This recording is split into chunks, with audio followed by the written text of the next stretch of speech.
Peace if it's peace. Today I want to check out this selected writings and speeches of Marcus Garvey, the one with the blue cover. Yeah, it only looked like this because it had moved multiple spots. I done had it for years. I done really read through it. But African fundamentalism is a page in here on 184, and I think if we practice that, we'd be a lot farther along as a race and an ethnic group. My lord, yeah, he wrote this over 100 years ago, literally 101 years ago.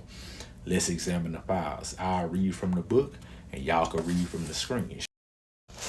African Fundamentalism, written by Marcus Garvey, June 6, 1925.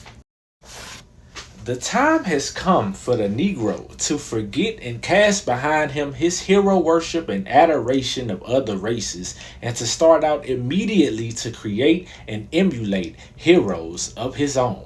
We must canonize our own saints, create our own martyrs, and elevate to positions of fame and honor black men and women who have made their distinct contributions to our racial history. Sojourner Truth is worthy of the place of sainthood alongside Joan of Arc. Crispus Attucks and George William Gordon are entitled to the halo of martyrdom with no less glory than that of the martyrs of any other race. Toussaint L'Ouverture's brilliancy as a soldier and statesman outshone that of a Cromwell, Napoleon, and Washington. Hence, he is entitled to the highest place as a hero among men.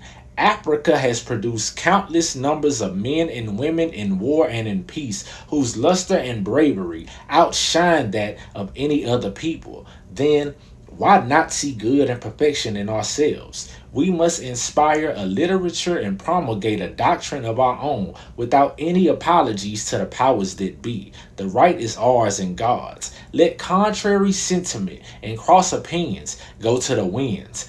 Opposition to race and independence is the weapon of the enemy to defeat the hopes of an unfortunate people. We are entitled to our own opinions and are not obligated to or bound by the opinions of others. If others laugh at you, return the laughter to them. If they mimic you, return the compliment with equal force. They have no more right to dishonor, disrespect, and disregard your feeling and manhood than you have in dealing with them. Honor them when they honor you.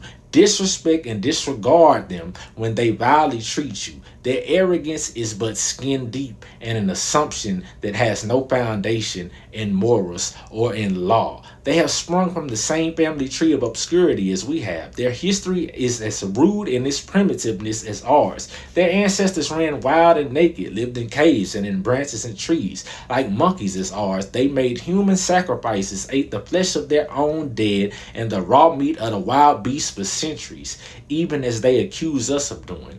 Their cannibalism was more prolonged than ours. When we were embracing the arts and sciences on the banks of the Nile, their ancestors were still drinking human blood and eating out of the skulls of their conquered dead. When our civilization had reached the noonday of progress, they were still running naked and sleeping in holes and caves with rats, bats, and other insects and animals. After we had already unfathomed the mysteries of the stars and reduced the heavenly constellations to minute and regular calculus, they were still backwoodsmen living in ignorance and blatant darkness. My lord.